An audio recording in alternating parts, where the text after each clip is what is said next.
Bom dia, meus amores. Vamos iniciar mais um dia, tá? E hoje vocês terão que fazer aí o nosso trabalho, continuar, né, fazendo o trabalho de geografia. E também na nossa matéria de geografia, hoje nós vamos fazer os exercícios e leituras da página 7 até 11. Ok? Então, eu vou começar aqui explicando para vocês o exercício da página 7. Depois, eu vou explicar os conteúdos da página 8 e 9, tá?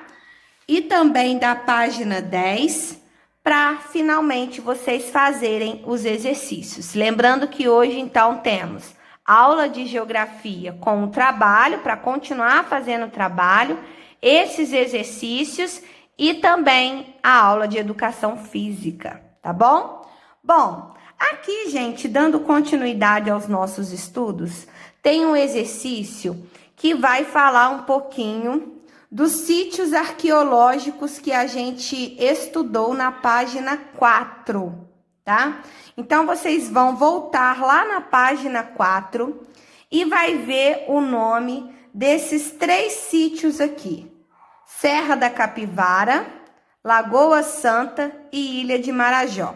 Aqui estão os nomes, as localidades desses sítios arqueológicos.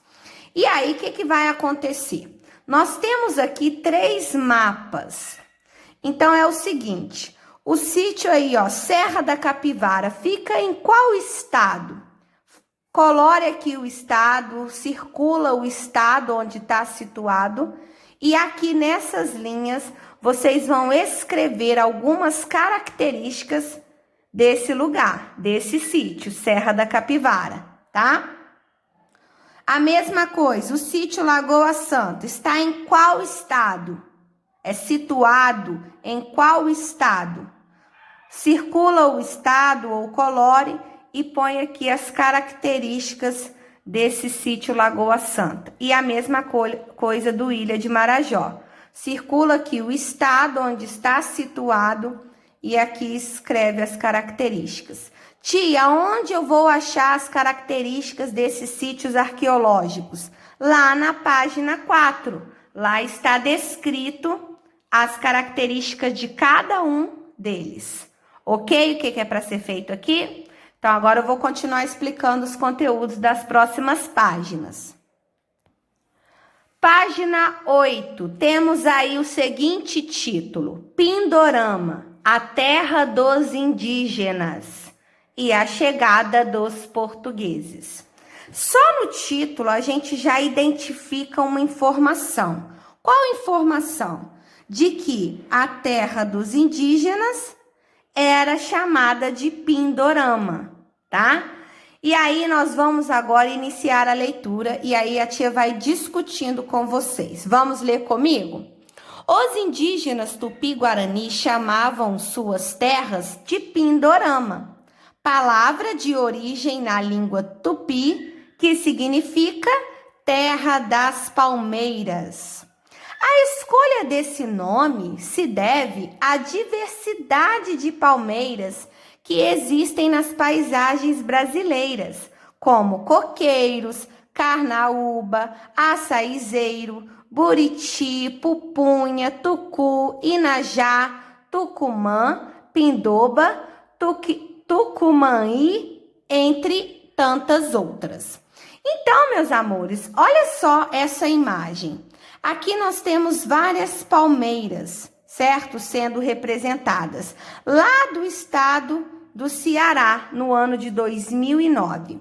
Só que o que tem de importante para a gente entender nesse primeiro parágrafo é exatamente sobre esse nome. Esse nome Pindorama é o nome que os indígenas deram aí para as terras onde eles habitavam, as terras brasileiras. E por que deram esse nome? Nós vamos ver que eles escolheram esse nome devido à diversidade de palmeiras, de árvores que tinham aqui nas paisagens brasileiras, ok? Por isso que lá no título a gente já identificou Pindorama, a terra dos indígenas, tá? Você conhece algum tipo de palmeira? Já observou de perto da sua casa, se perto da sua casa tem alguma? Pois bem, essas árvores a gente vê em várias partes do nosso Brasil. E na época da chegada dos portugueses, né? A época em que os portugueses começaram a dominar o nosso Brasil, durante aí o chamado período colonial, nós vimos que uma árvore interessou muito os portugueses, que foi o pau-brasil, né? Bom, vamos continuar. O nome do Brasil se deve a outro tipo de árvore, o pau-brasil. A cor da madeira é vermelha e é por isso o nome Brasil, tá? Vermelho da brasa, que lembra o fogo. Essa árvore, atualmente, está ameaçada de extinção. Então, nós vamos ver que Brasil não foram os indígenas que chamaram o nosso país com esse nome, tá? Esse nome foi escolhido por portugueses. E aí nós vamos ver que tem referência por conta da árvore pau-brasil. Assim como os indígenas colocaram o nome de Pindorama, pensando aí em diversas árvores que tinham e que formavam as paisagens brasileiras, nós temos aí o Brasil, o nome Brasil, fazendo referência à árvore pau-brasil, ok? Vamos continuar? Continuando, leiam comigo. A vida dos povos indígenas mudou a partir de alguns acontecimentos históricos. Nos séculos XV e XVI, as navegações marítimas permitiram a chegada dos portugueses em 1500 ao Brasil. Alguns avanços tecnológicos foram fundamentais para que os portugueses conseguissem desbravar e atravessar o oceano até chegar às terras indígenas. O que é importante a gente entender é que a vida dos povos indígenas mudou muito a partir da chegada dos portugueses. Por quê? Porque os portugueses começaram a explorar as nossas terras, a explorar tudo que havia aqui no nosso Brasil. Então, nós vamos ver que muitos indígenas começaram a morrer. E aí, olha só, os colonizadores portugueses não respeitaram os povos indígenas. O que eles fizeram? Com violência e repressão, eles obrigaram os indígenas a mudar os seus hábitos e tradições culturais. Ou seja, os portugueses começaram a dominar o território brasileiro. E aí, eles obrigaram os indígenas a mudar a sua cultura, a mudar o modo de vida que eles tinham. E aí, gente, muitos indígenas fugiam, muitos indígenas tentavam resistir aos domínios dos colonizadores.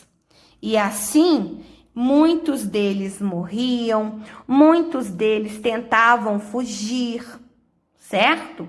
Então, nós vamos ver que durante o período colonial, os colonizadores exploraram as nossas terras e maltrataram muitos indígenas, tá?